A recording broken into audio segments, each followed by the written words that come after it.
It sounded like easy money when I first took the job at the radio station. That's the part I keep replaying in my head now, how normal it all felt in the beginning. I had just moved to Belcross, this tiny mountain town in northern Oregon where everything closed before 9 and people still left their doors unlocked at night. I was broke, exhausted, and desperate enough to answer a job listing taped to the window of a grocery store that simply read, "Overnight radio operator needed, no experience required." The station itself sat at the edge of town beside a dead cornfield and a line of pine trees so dense they looked black even during the day. The building was old, 1-story tall, with peeling white paint and a rusted metal sign that read WCBR 91.4 FM. During the interview, the owner, an older man named Frank, barely asked me anything. He just looked tired. Not old tired, scared tired, like someone who hadn't slept properly in years. He explained that my shift would run from midnight to 6 in the morning. Mostly automated music playlists, occasional weather updates, and making sure the signal didn't cut out during storms. Minimum effort, good pay, cash bonuses for staying through winter. At the time, it sounded perfect, too perfect, honestly. But I ignored that because rent was due in 5 days and my bank account had $19 in it. Frank handed me the keys after less than 10 minutes and said, "If anything unusual happens, follow the rules exactly." I actually laughed a little when he said that because I thought he was joking. He didn't laugh back. Instead, he opened one of the desk drawers and pulled out a folded piece of paper covered in handwritten notes.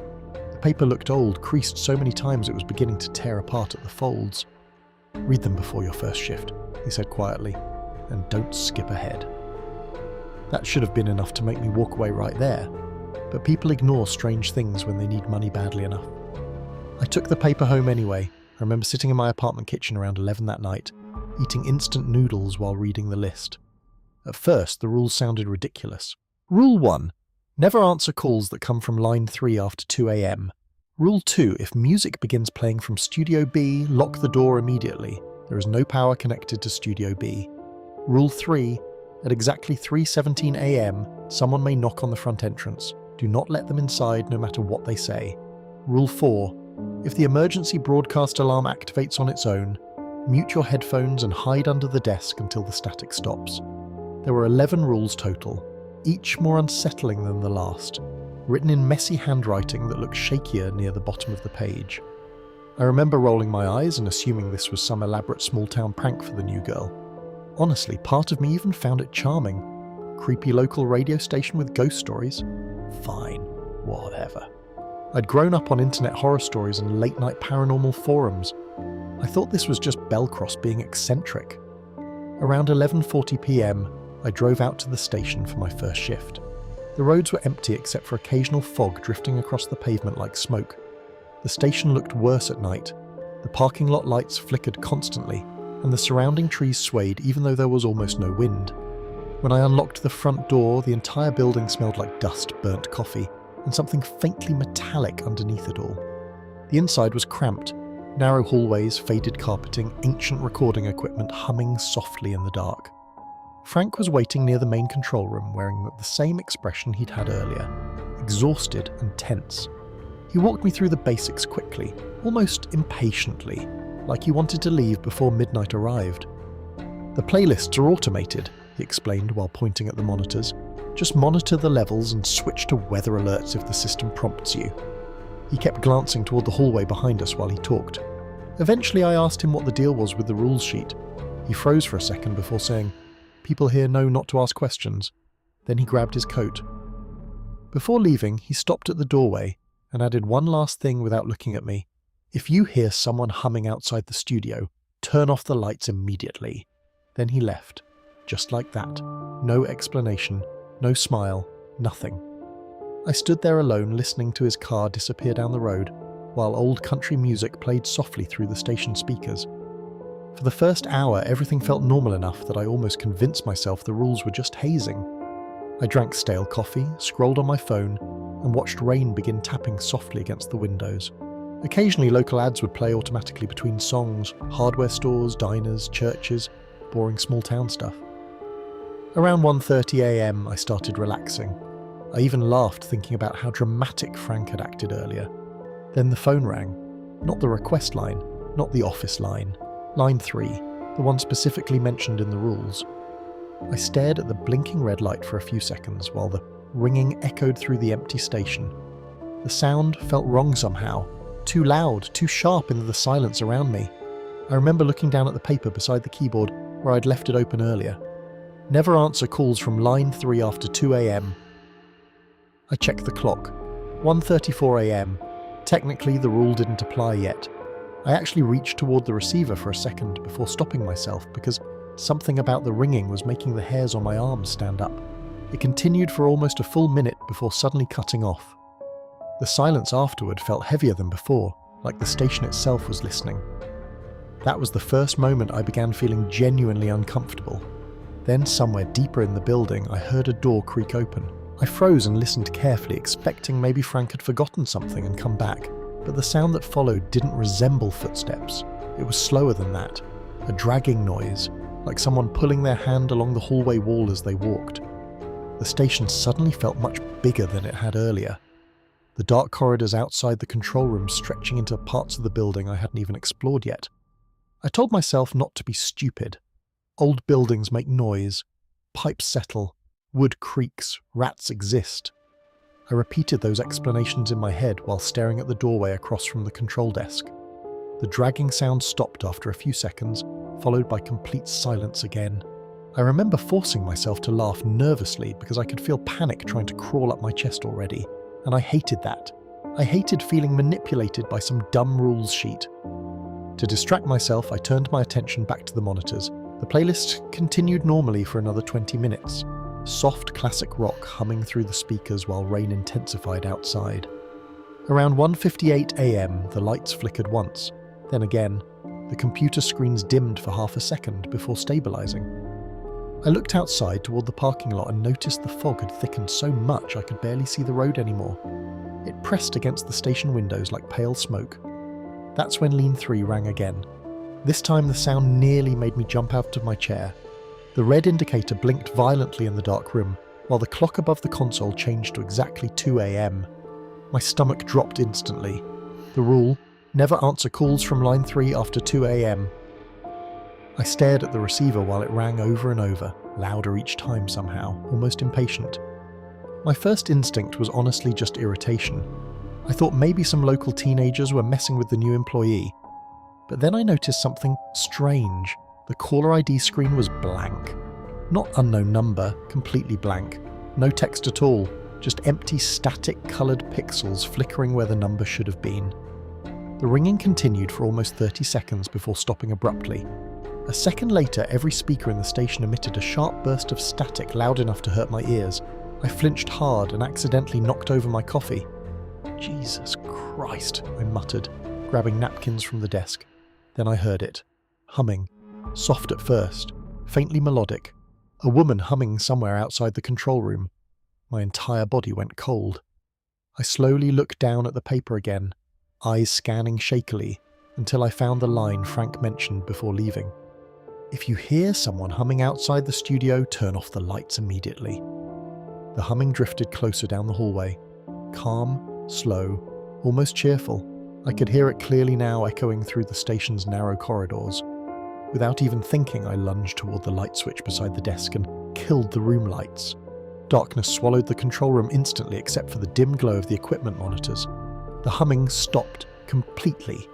My breathing sounded unbearably loud. Then came footsteps. Slow footsteps moving past the doorway outside. I couldn't see the hallway well from where I sat, only fragments illuminated by faint monitor light. But I remember seeing something pass briefly across the doorway opening. Not clearly, just enough to realise the figure was too tall. Its head nearly brushed the top of the frame. The footsteps continued deeper into the station until they eventually faded away altogether. I stayed frozen in my chair for what felt like forever before finally reaching for my phone to check the time. 2:11 a.m. 11 minutes had passed. It felt like 2. I seriously considered leaving right then. I even grabbed my keys at one point. But the storm outside had become vicious, rain hammering the roof while thunder rolled through the hills around Belcross. And honestly, a stubborn part of me still wanted to prove to myself this wasn't real. That there had to be explanations. Maybe another employee. Maybe Frank pulling some elaborate prank to scare new hires. I turned the lights back on carefully and forced myself to continue working. For a while, nothing happened. The station settled into silence again, apart from music and rain. I even started feeling embarrassed by how badly I'd panicked earlier. Then one of the monitors changed on its own. The screen connected to Studio B flickered to life with grainy black and white camera footage. I frowned immediately because Frank had specifically said Studio B wasn't operational anymore. According to him, the room had been abandoned years ago after water damage. But there it was on the monitor. A tiny recording booth illuminated by dim red emergency lighting, empty at first glance. I leaned closer toward the screen. That's when I noticed the microphone moving slightly, swaying gently back and forth like someone had brushed past it moments earlier. My skin prickled. Then audio meters on the console suddenly began rising. Someone was broadcasting from Studio B. At first there was only static, thick crackling noise filling my headphones, then breathing, slow breathing, wet breathing.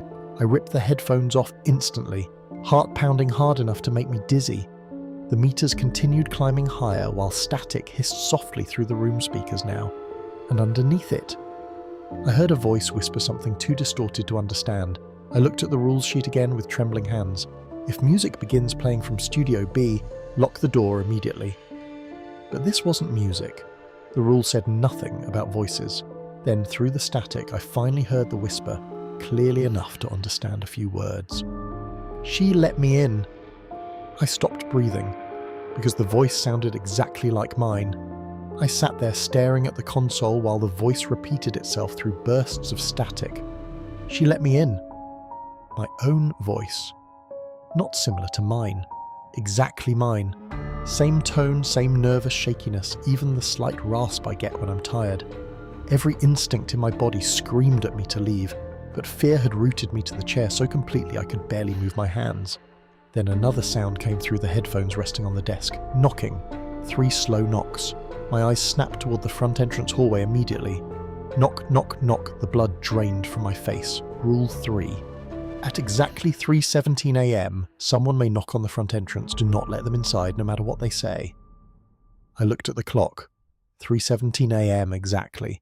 For a second, I genuinely considered that maybe I'd fallen asleep somewhere during my shift, and this was all some stress-induced nightmare, because there was no way every single rule could be happening one after another like this. The knocking came again, louder this time, echoing through the station. Then silence. A woman's voice drifted faintly through the rain outside. "Please," she called softly. "My car broke down." I immediately stood up from the desk, almost relieved because finally something sounded normal, human, rational. I moved toward the hallway before stopping halfway there. The voice outside sounded terrified, cold, shivering. "Please," she repeated. "I can't see anything out here." I remember gripping the hallway wall, trying to steady my breathing. The storm outside had become violent now, wind screaming through the trees surrounding the station. Every decent part of me wanted to open the door, but then I noticed something that made my stomach twist. The woman outside wasn't pounding on the door anymore. She wasn't moving at all. She just kept speaking in the exact same tone over and over. "Please, my car broke down." Same rhythm, same pauses, like a recording replaying itself. I slowly backed away from the entrance. The voice stopped instantly. A second later, something slammed against the front door hard enough to shake the entire building. I stumbled backward in panic as another impact rattled the walls, then another. The metal handle began jerking violently up and down, while something outside breathed heavily through the glass. I couldn't see clearly through the frosted, rain-covered entrance windows, only a tall, dark outline standing there unnaturally still between the impacts. Then it spoke again, but this time the voice wasn't the stranded woman anymore. It was mine. "Please, let me in."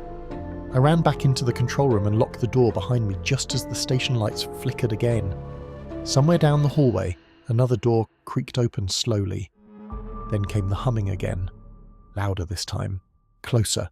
It echoed from multiple directions now, as if more than one person was humming together somewhere in the dark. I looked desperately at the rules sheet, searching for something, anything I'd missed earlier. Near the bottom of the page, beneath Rule 11, there was another line written much smaller than the others.